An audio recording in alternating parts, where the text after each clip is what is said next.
was to say he was going to shut down Guantanamo within All a right, year. good evening, Earth. This I is have Adam every Sturch reason to broadcasting from the believe Mushroom Ranch in that, Taos, New Mexico, that was doing a second sincere session on act. Ferris wheel today. I have asked Excuse a me. number of people who are privileged to.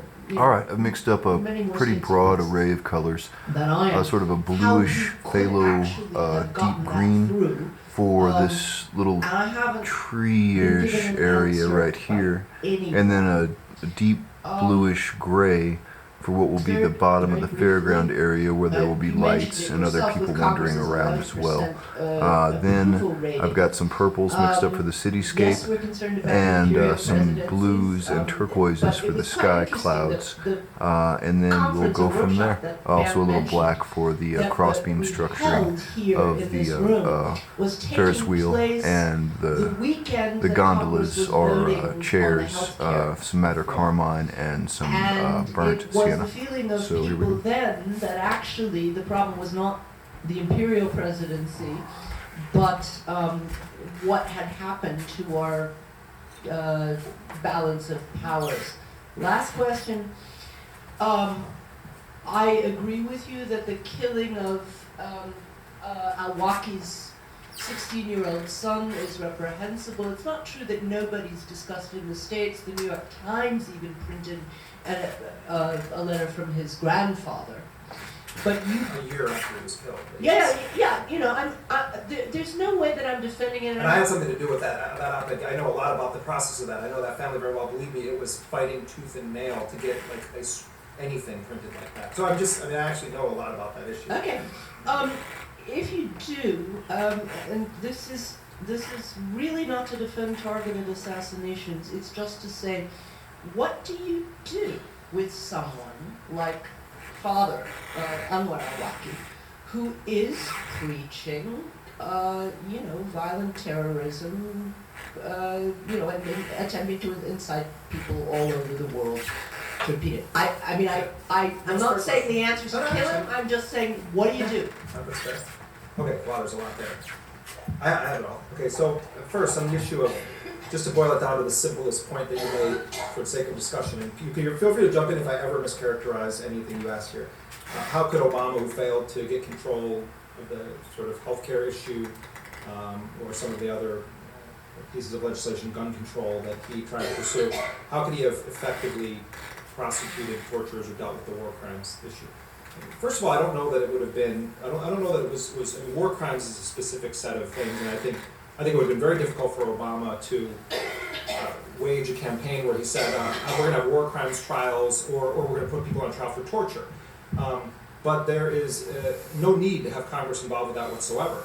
Obama is a constitutional lawyer. There is ample evidence of actual crimes that were committed by CIA personnel, by U.S. military personnel. But do you really think That was the TV. No, I don't think he would have gone after Cheney and Rumsfeld, because that's a different political question. That would have set a precedent. I mean, I think he should have, but I don't think he would have. Not necessarily because he didn't think that there was evidence against them, but because it would have made him someone completely different, who did not actually believe in sort of radical American exceptionalism. I don't think he would have touched them ever under any circumstances. The question, as I understand it from talking to people, is that Obama was considering prosecuting some of the actual people who did the torture or authorized the torture on an operational level. I thought my camera was black beeping. I sites or think it's elsewhere. I think that interview. the fact that they didn't, Or the they chose lecture. to prosecute no one for this. My understanding is that it had nothing to do with believing they didn't have evidence, or even a question of political will.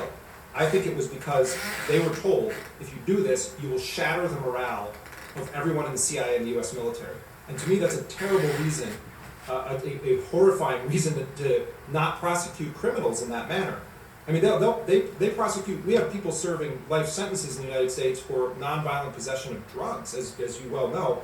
And Jose Rodriguez, who ran the torture program, he literally is on a book tour. And his book, I feel like sending that to the Justice Department, just saying, just rewrite this a little bit and you have your indictment. He's bragging about his role in torture and bragging about keeping Congress in the dark. I'm sorry, principle is principle. At the end of the day, I think Obama didn't need Congress the way that he needed them for health care or gun control. They don't vote on who gets indicted. So, I mean, we can defend it. You can defend Obama's decision not to do it from a political perspective. from a legal perspective, I think it's pretty unforgivable given the amount of torture that we know took place. I mean, I think that by allowing these people to get away with it and actually profit off of their role in it, it sends a message, that the U.S. doesn't really take these crimes seriously. I mean, I'm sure you disagree with me on this. It's just. Well, I also don't believe in that. I mean, I ultimately think that Cheney and Rumsfeld both belong in a prison cell, and I think that, but I also think that the people at the operational level in the CIA who were dumping water into prisoners' mouths, knowing what it was doing, also should be held accountable. But I believe in top-down, going after the people who set the policy. What was really disturbing is that when Guantanamo prisoners who had died under very mysterious circumstances tried to sue, their families tried to sue Donald Rumsfeld in his capacity as defense secretary. The Obama administration intervened, and Deputy Attorney General Tony West submitted a brief that said that even if Rumsfeld was guilty of torture, genocide, forced relocation, or deportation, that it was within the official scope of his duties as defense secretary. They also said that that's true of CIA and State Department personnel. If you don't believe me, you can check it online.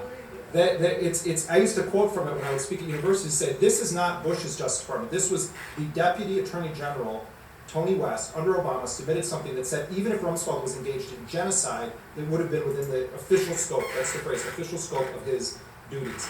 And it's stunning how this administration has intervened in these cases to preserve secrecy and to actually, it's not about not prosecuting, they're also defending Rumsfeld, General Myers, who was the chair of the Joint Chiefs at the time, former heads of CIA. They intervened in all these lawsuits.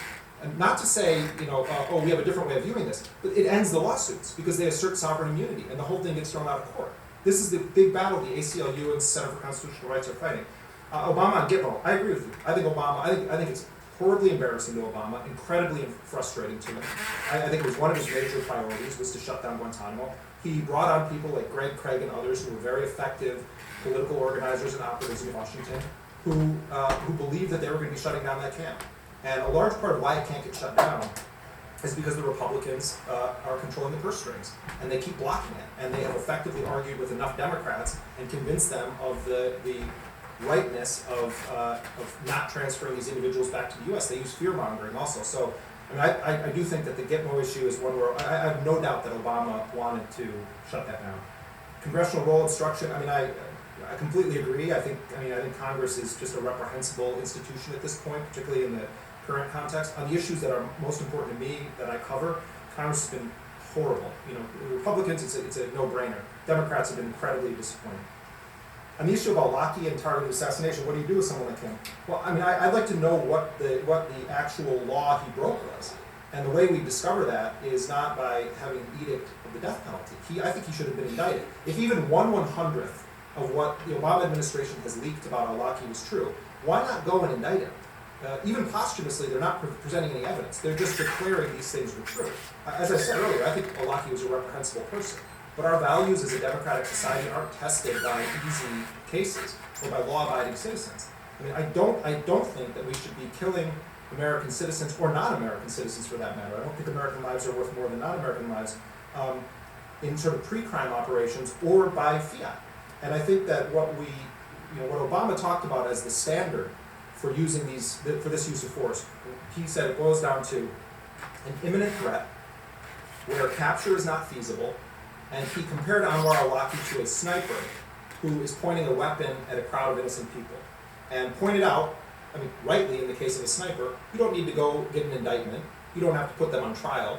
In an act of collective self-defense of the people they're going to kill, law enforcement has a right to take that person out. That wasn't the case with al-Awlaki. They had al-Awlaki under surveillance for 30 days in a village with 10 houses. There was no official extradition request. The tribal leaders I interviewed who were in control of that territory said no one ever came to them and asked them to hand over al-Awlaki. Maybe there's plausible explanations as to why the White House felt that capture was not feasible. I have no doubt that members of Navy SEALs could have gone in and snatched Anwar al-Awlaki at that point. So why? Why is it that you would do that? To me, that's a question. The onus is on the president to explain why that's acceptable. The onus isn't on me to say, well, why shouldn't we kill someone who hasn't been charged with a crime and is not actively shooting at U.S. soldiers on a battlefield? He's making YouTube videos. And if he was engaged in plotting the underwear bomb plot, indict him. if you have evidence for that. They never charged him. And to me, it was strategically idiotic of them to not charge him with a crime. I still would have been opposed to what they did, because I don't believe in assassination in that way at all. But they would have had a better case to make, I think, particularly given Obama's credibility in the legal world. Okay, as of now, I have 3 people on my list, and I would suggest that here these 3 take in order. I'll take notes on them. You take your notes and have an opportunity to later on. You were first, and then there was someone to my right. You. Thank you very much. I have 2 very short questions. The first one may sound like a joke after your talk tonight. Is the United States still a Rechtsstaat, the state of justice? That is my first question. But it is a question for me with a very early spectrum. Not a state of justice, but a Rechtsstaat. a state obeying the law. Yeah. The second question follows the first question tonight. You spoke about Obama's noble campaign, and I can only confess I was a fan with this noble campaign. Of course I was. Do you see any turning point for him personally to change to a fighter of drones?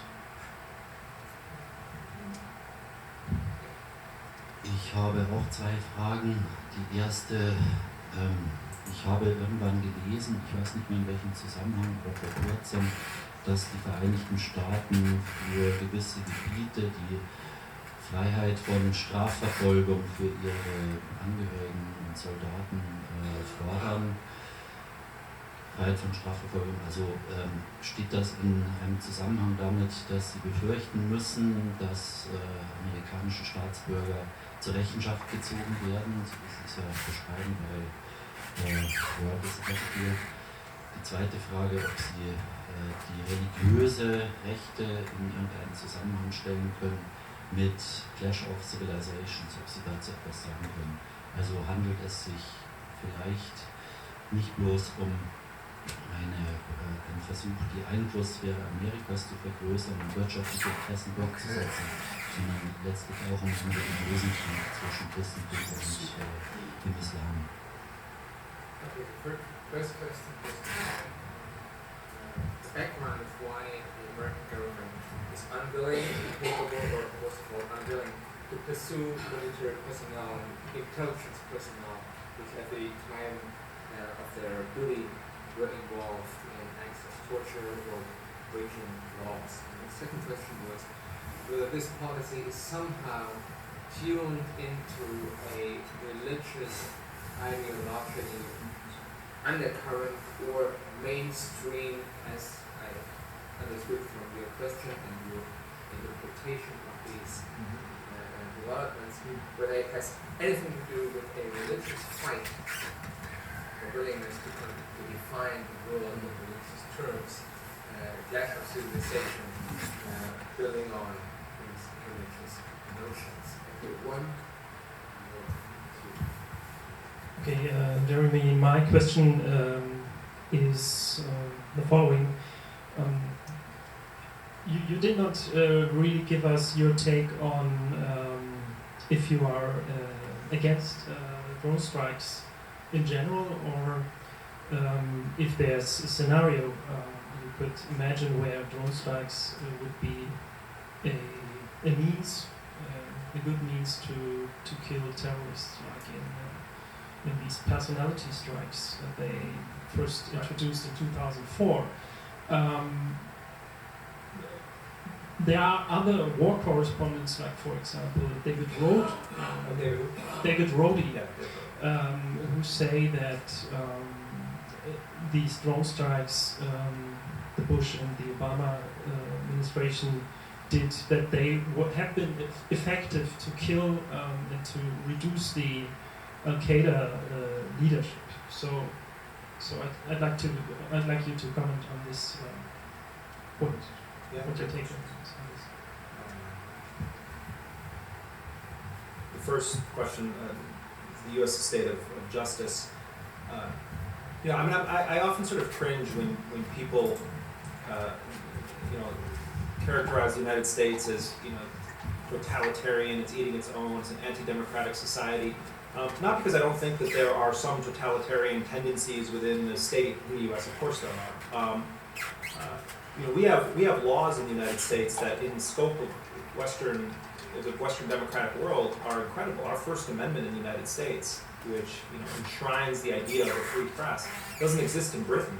I have to deal with edits to things I write in Britain that are atrocious. The U.S. lawyers laugh at the deference to the powerful under certain British law compared to the First Amendment in the United States and the official on-paper protection of journalists. At the same time, those laws are openly violated by the U.S. government on a regular basis.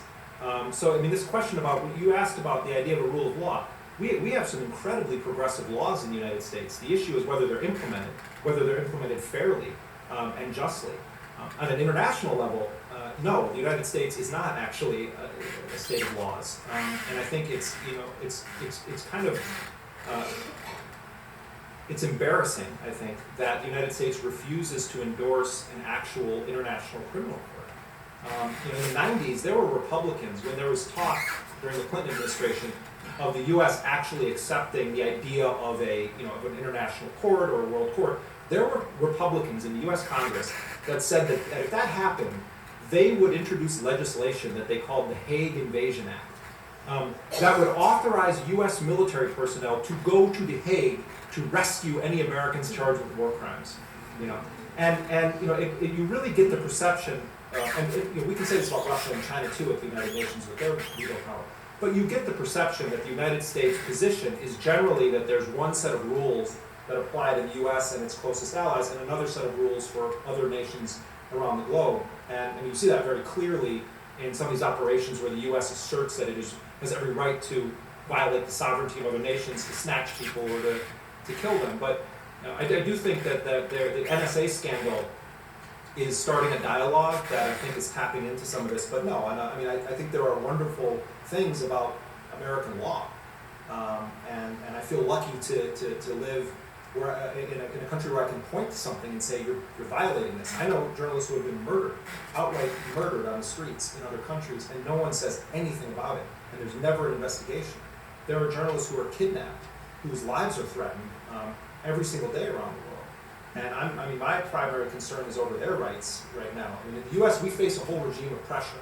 We get detained at airports, we're being surveilled. Occasionally there are journalists who are locked up. There are journalists threatened with imprisonment. Journalists are murdered in the streets of Mexico every single week. So I think journalism globally is under attack, and it takes on a different face in the United States, and it takes on a different face in other places. I don't think that Obama is going to all of a sudden become an anti-drone activist at some point in life. I do think that that there are people in Obama's administration that are going to write memoirs that are going to shed very serious light on how problematic that policy has been, the idea that the United States can wage preemptive war or sort of pre-crime in these strikes. But I don't think Obama is I don't think he's been like the grand magician who's tricked all the liberals. I think Obama generally has done what he said he was going to do, and I think some of the criticism against him is a little disingenuous, because I do think that Obama projected a lot of this. If people bothered to actually read past the stump speech, that admittedly was a great stump speech, but that's not where policy is dictated or envisioned. Our friend here asked a comment on the background of the U.S. to pursue military or intelligence personnel involved in torture. Just reiterating part of what I said there. I think that the main reason for it was not a legal reason, was not necessarily a political reason, though that may have been a factor in the case of people like Rumsfeld or Cheney. But I do think at the end of the day that Obama believed that if he did that, it would completely undermine any authority he had as the commander-in-chief of the U.S. Armed Forces. And I tend to think he probably was right about that, but I still think it was the wrong decision.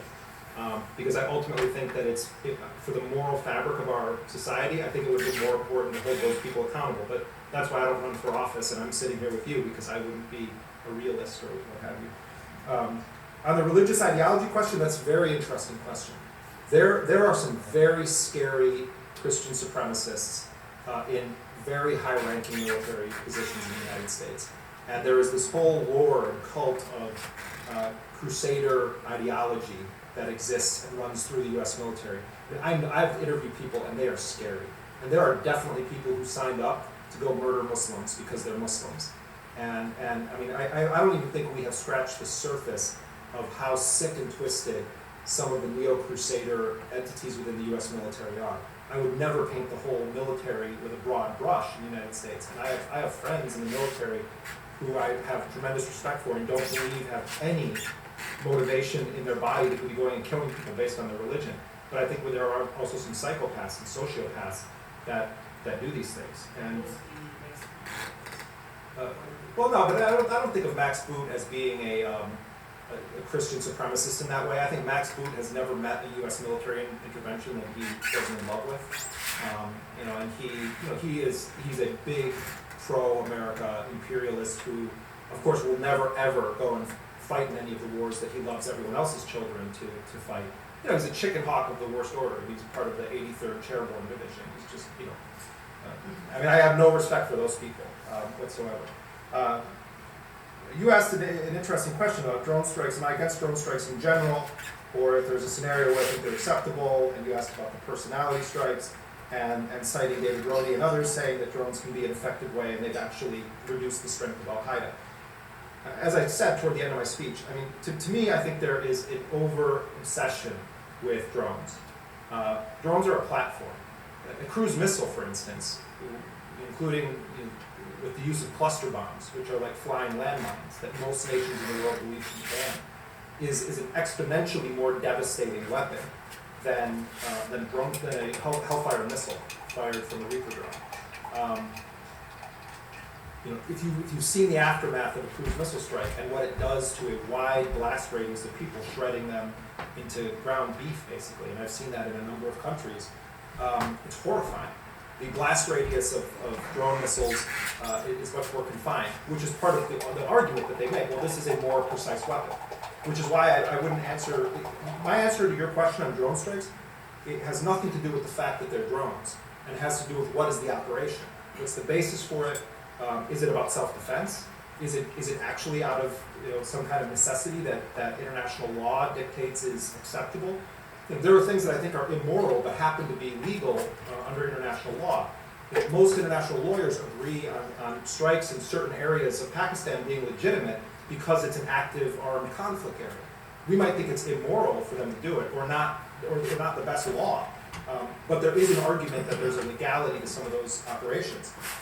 There are two, as you I'm sure know, two different kinds of drone strikes. There's personality strikes, like the one that killed Anwar al-Awlaki, where you know the person you're trying to kill, you're hunting them down, you find them, and you kill them.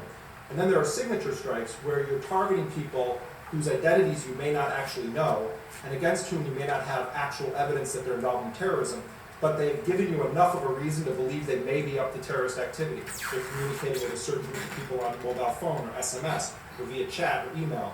They attend a certain mosque and then go to an internet cafe, and the U.S. has been watching those places, and you determine this group of people or this person is probably involved in terrorism, and you authorize a strike against them on the basis of the potential that they're involved in terrorism. And those strikes are limited to certain areas of Pakistan and Yemen. I don't know that the U.S. has ever done one elsewhere.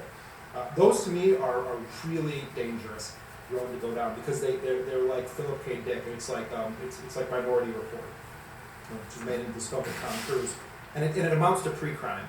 And I think it's highly unlawful. I mean, when I talked to Ben Emerson, who is the UN rapporteur on extrajudicial killing, I mean, he basically said that he thinks that the signature strikes have to end.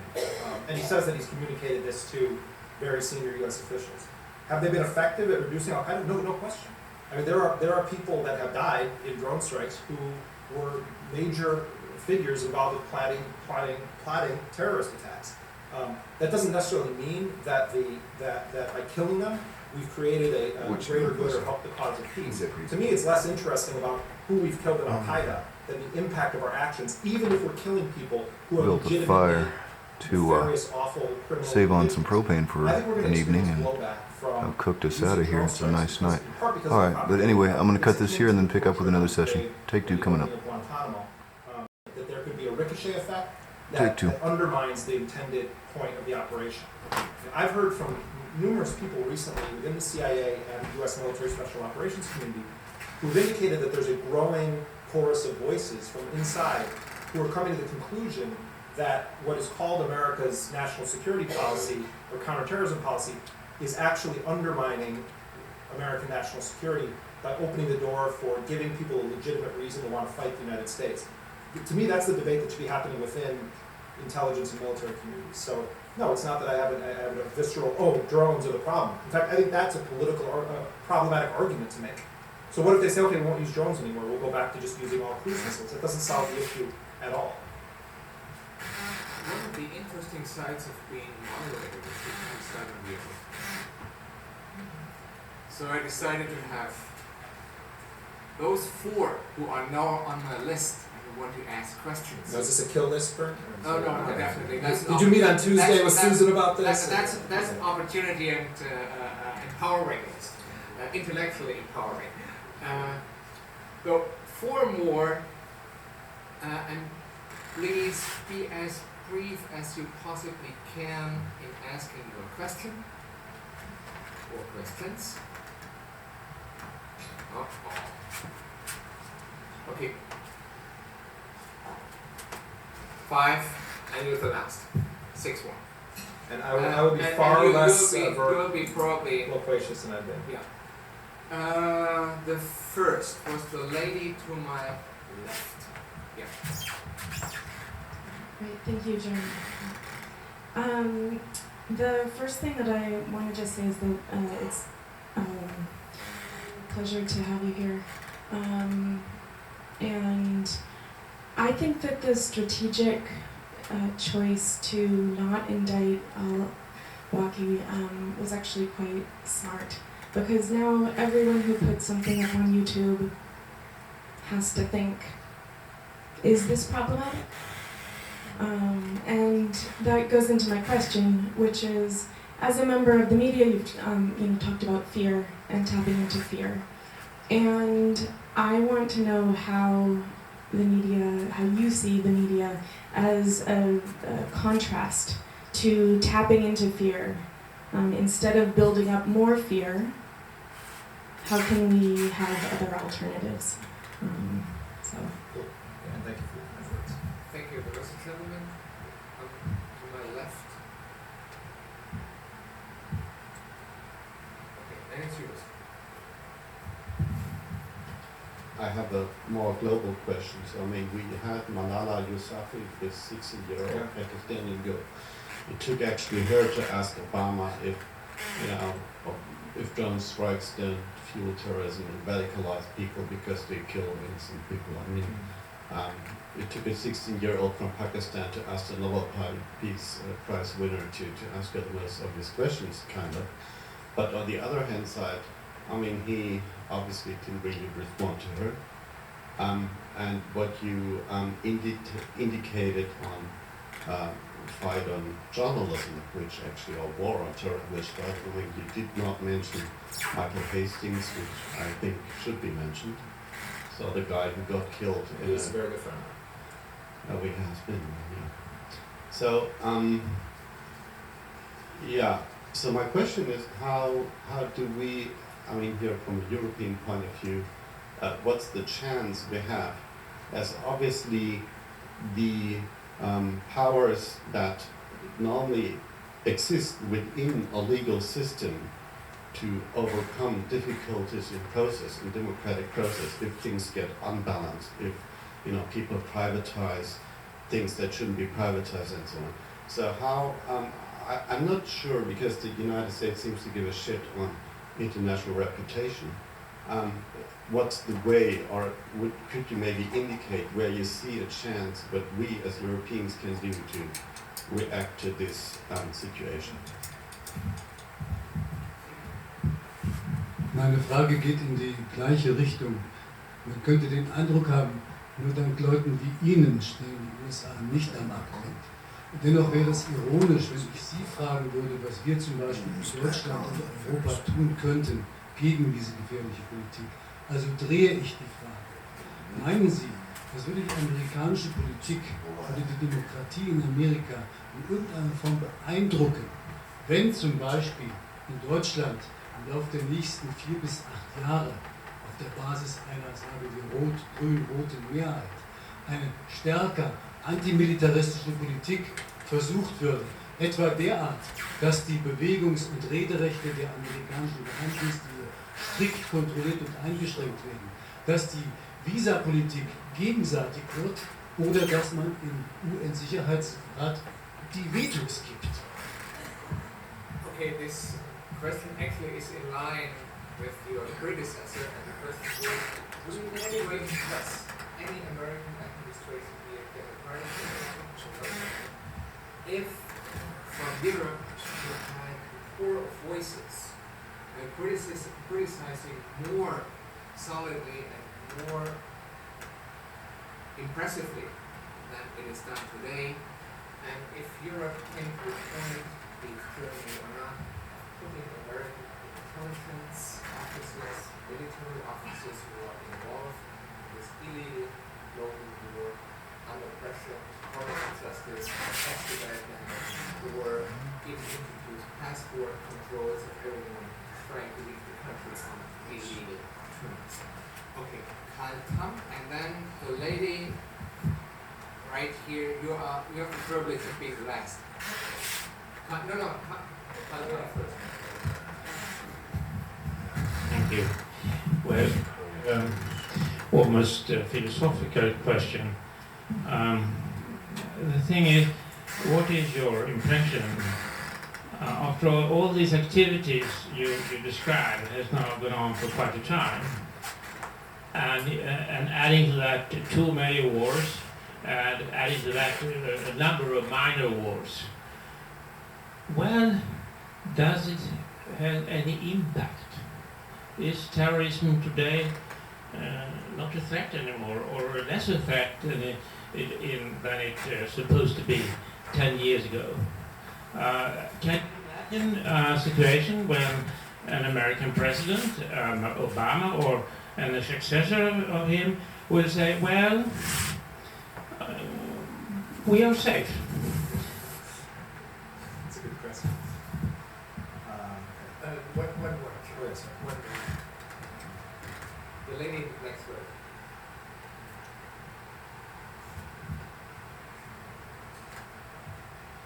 Thank you for sharing your insights with us this evening, and I have actually two brief questions. The first is, what happens when you hold this kind of speech in the United States?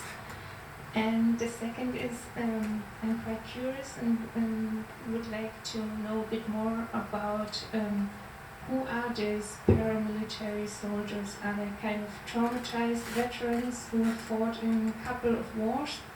Or maybe you can give a bit more information about that. Thank you. There's a lot here. Okay. Thank you for that word. Yeah, it was an extraordinary moment when Malala met with Obama, and my understanding is not just that she asked him, but that she she made a statement to him to the effect that she thought that it was actually increasing terrorism, and that and asked him to stop.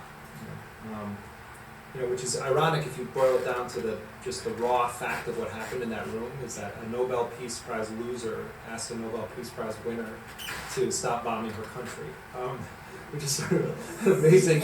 It's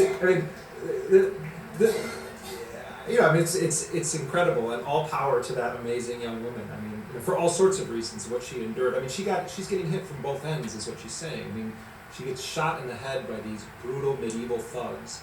And then, it is with the most powerful individual in the world and says, please stop bombing, in a campaign that Obama would have said is aimed at people that shot her in the head. I mean, it's profound, her sort of wisdom and courage, I would say. I really think she should have gotten the Nobel Prize. I think the committee did this thing with the chemical weapons thing to try to encourage that process to continue as a political statement. I mean, I'm saying that's why it didn't happen. You referenced Michael Hastings. I mean, I don't want to get into this in its entirety, but Michael Hastings was a tremendous journalist. He was the guy that brought down General Stanley McChrystal. He was a very dear friend of mine. He died in a horrifying car crash a few months ago in Los Angeles.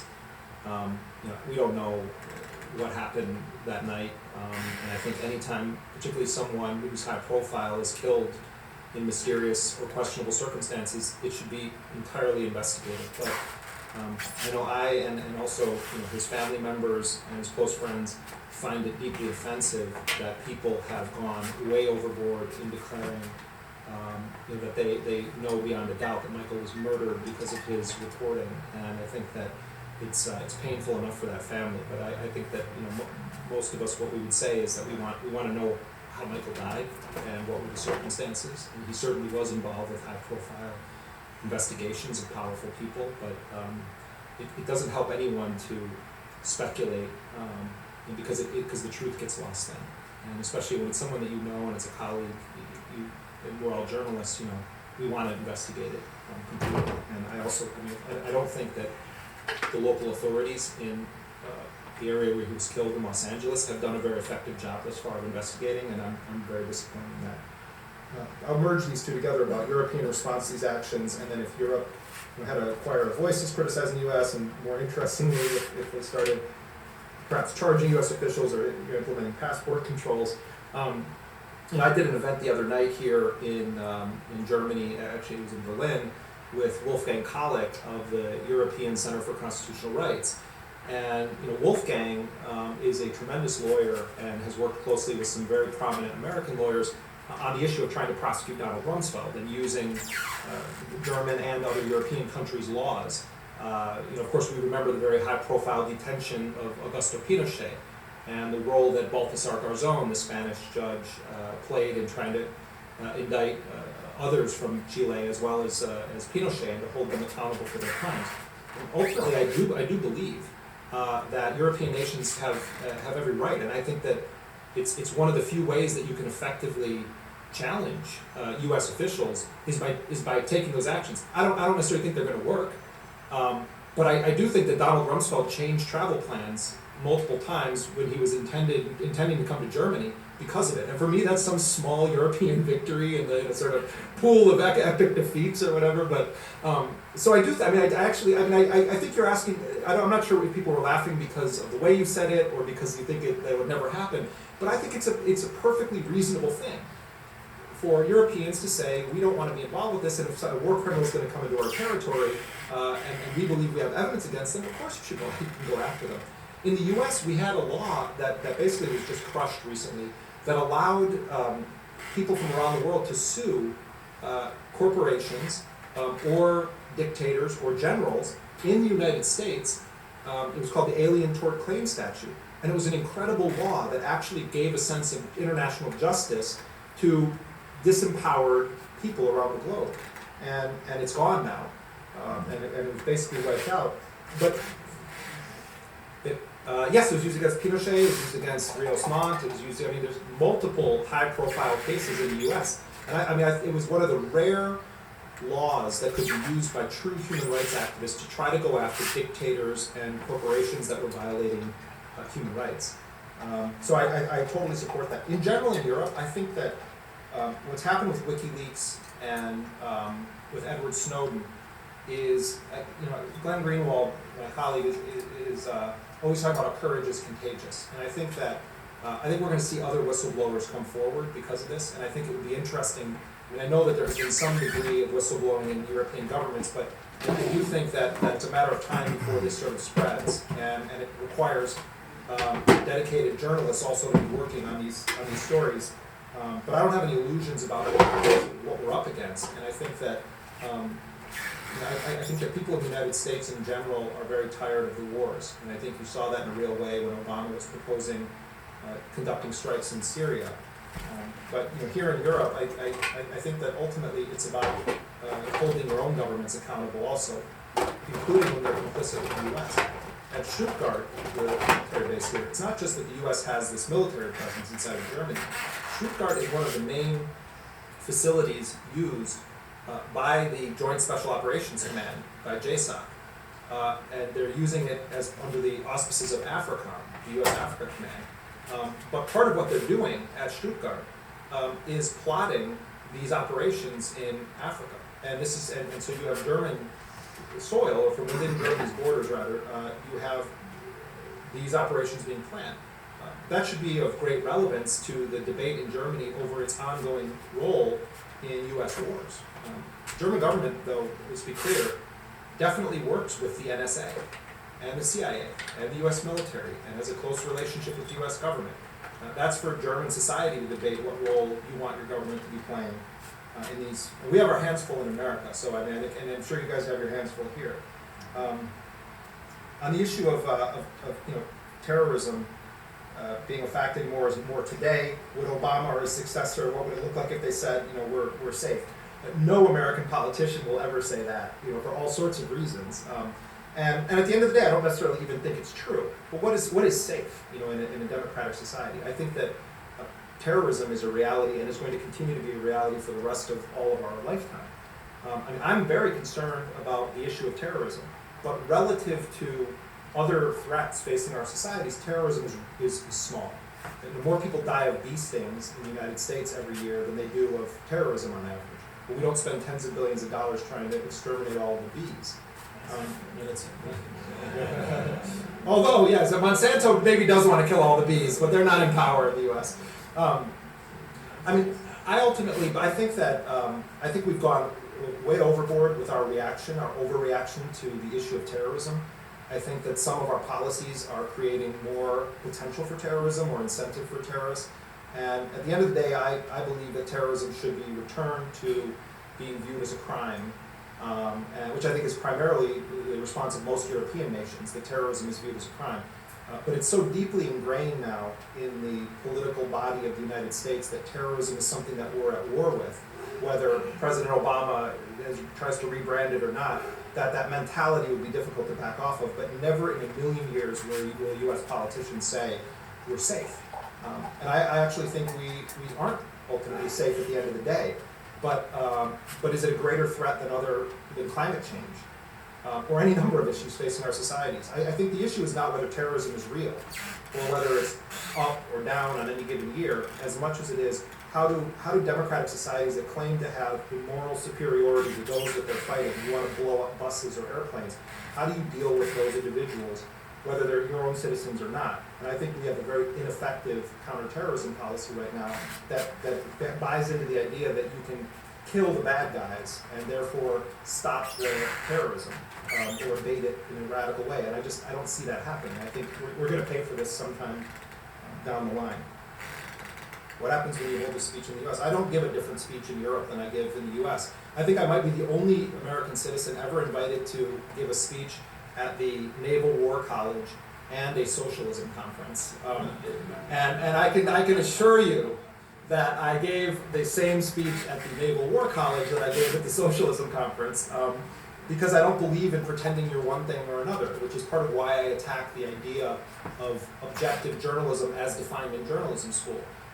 To one degree or another, all journalists engage in some form of advocacy or activism. I believe in being transparent about it, and people can decide whether they trust me or not. But I want people to know where I'm coming from, and I also do believe that we're not robots. I care about the people whose stories I write about, and I want justice for people that I think really got screwed in life, and I don't have any problem admitting that. I have a problem with people who don't admit that and then inject sort of propagandistic stuff into their pieces because it's part of a hidden agenda. Some of the most activist journalists in the U.S. work for huge media outlets, and they're activists on behalf of the state. And they allow their media organizations to be used as conveyor belts to deliver propaganda. And so I think that there's to go into sort of what you're asking about, we have a totally bankrupt media culture in the U.S. Where there's 1,200 television channels and nothing on TV. You can know everything you want about rich white ladies in California and their poodles drinking Pinot Grigio, and you see nothing about the real widows of Baghdad, whose loved ones are killed in cafe bombings almost every day. And I think that we reached a sort of all-time low with the state of U.S. media in the build-up to the Iraq War. But there are a lot of exciting young journalists that are building independent media institutions, and I think that people are hungry for information. With the use of the internet comes all sorts of risks. The governments around the world can get all up in our business. When everything is in the cloud, they can access your cloud. But also hackers and other online activists are giving them a run for their money and forcing those in power to constantly be in a race to protect their own data security in the interest of violating everyone else's privacy. And so I think some of the most exciting activism and journalism right now is happening using the very tools that the state also exploits. And it's sort of it is a cyber war of sorts, but not in the conventional sense of nation states fighting each other. I think we, as ordinary citizens, are in a war against many governments to try to preserve our privacy and fight for justice. And I mean, that's why I believe in building independent media institutions. Finally, you said the thing about who are the paramilitary soldiers. You know, I had a total misconception about the sort of who makes up, you know, the elite forces of the Navy SEALs and Delta Force and others. A lot of the guys that I've met are extremely well educated. There's a U.S. Navy SEAL who's a neuroscientist. Admiral William McRaven was a trained journalist who wrote one of the definitive studies on the history of special operations warfare. You have guys that were in medical school that decided after 9/11 that they wanted to enlist in the Navy SEALs. Those units tend to not attract the wackos and the crazies, or the sort of, you know, psychopaths. It's a very unusual group of people, and I think that you know, you do have truly sociopathic, psychopathic individuals in certain parts of the U.S. military, and I'm not saying that community, you know, is absent those kinds of people, but you would be surprised. They would be very hard to recognize. They wouldn't stand out in a crowd. They're not beefed up steroid guys and those things. They tend to be wiry and look like they could be just a very fit business executive. And it's part of why they're able to blend in when they do what they do around the world. So I always tell people that they have to humanize the victims of American foreign policy in order to actually come to determination of whether they think it's right or wrong. But the same is true of these guys, and I learned something in the process of doing this book, and I think if you read it, you'll see that there are a lot of voices of dissent within that world that just don't often get discussed in the broader media coverage. So with that, I want to thank everyone for their time, and thank you here at the Einstein Institute, and thank you to Bernd as always, and your check is in the mail for your introduction. Thank you all.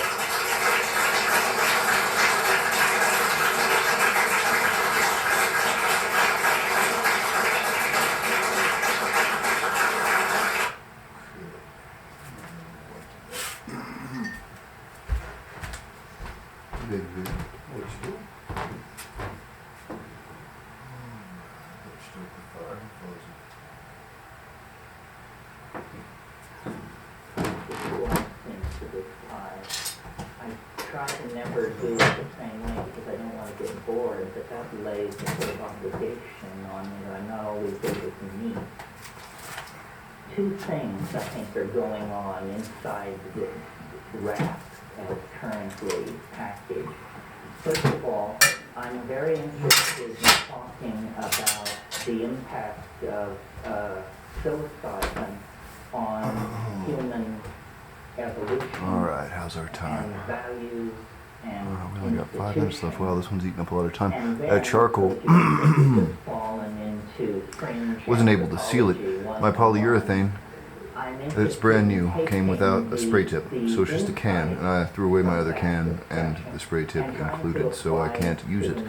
So I just had to paint directly on top of the raw charcoal, which kind of made a sandy, slippery surface for raw oil paint to slide over. So it made this whole process a little slow and a little tricky. But I think that's it for the moment. What I'm going to do now is wait for it to set and then glaze over the areas that are still white. And start making it all glow and kind of come to life with details. I think I'm done. We still got a few minutes left on this clip. I don't want to start another. Damn, 3 minutes. I wanted to mix up a little white for the cement on the ground, though. But I suppose that could wait. Citations of impossible to obtain books and so forth and so on. I think for a second here. This is simply 3 to minutes. assuage and calm Might be enough the time to squeeze out a little academic white. anthropologist. The idea I'll is start to another leave set. this thing on their doorstep. Because there's really not a lot rather more I like want to do to an block in abandoned color baby at or the a moment. Trojan horse. Alright, fuck it. I'm going to call this done. That's it for the moment. Thanks for watching. That's Adam Sturch broadcasting from the Mushroom Mansion, Taos, New Mexico. Working on oil painting Ferris wheel. There's the last couple of minutes to zoom in there.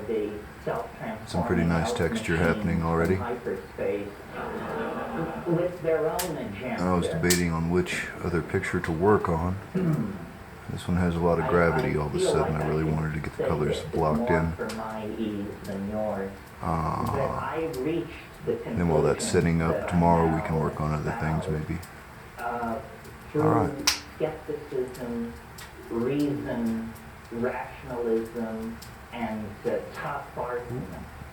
So it may sound ditzy, flaky, and soft-headed, but that's just because you're hearing it wrong.